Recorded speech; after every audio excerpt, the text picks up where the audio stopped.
ఇస్తాము, లేకపోతే బయటకు వచ్చి 2029లో రపారపా కోస్తాము, ఇలాంటి పదాలు చాలా ఎక్కువగా వినిపిస్తున్నాయి. వీళ్ళందరికీ ఒకటే చెప్తున్నానండి, ఇక్కడ మీ ఆటలు సాగు. ఇక్కడ ఉన్నది చంద్రబాబు నాయుడు గారు, ఎన్డీఏ కూటమి. ఎట్టి పరిస్థితుల్లోని కూడా లా అండ్ ఆర్డర్ ప్రాబ్లం వచ్చినా, జనాల్ని రెచ్చగొట్టే పరిస్థితుల్లో మీరు ఎటువంటి వ్యాఖ్యలు చేసినా, అదేవిధంగా ఆడబిడ్డల్ని అవమానకరంగా మాట్లాడినా ఎట్టి పరిస్థితుల్లోని టాలరేట్ చేసే ప్రసక్తి ఉండదు. దానికి తగ్గ మూల్యాన్ని కూడా మీరు కూడా చెల్లించుకుంటారు. దీనికి కొంచెం జాగ్రత్త పడాల్సిందిగా వైసీపీ మూకలకి చెప్తున్నాం. ఇస్తాము, లేకపోతే బయటకు వచ్చి 2029లో రపారపా కోస్తాము, ఇలాంటి పదాలు చాలా ఎక్కువగా వినిపిస్తున్నాయి. వీళ్ళందరికీ ఒకటే చెప్తున్నానండి, ఇక్కడ మీ ఆటలు సాగు. ఇక్కడ ఉన్నది చంద్రబాబు నాయుడు గారు, ఎన్డీఏ కూటమి.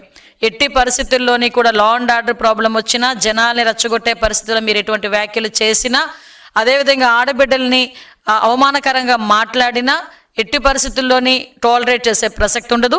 దానికి తగ్గ మూల్యాన్ని కూడా మీరు కూడా చెల్లించుకుంటారు. దీనికి కొంచెం జాగ్రత్త పడాల్సిందిగా వైసీపీ మూకలకి చెప్తున్నాం.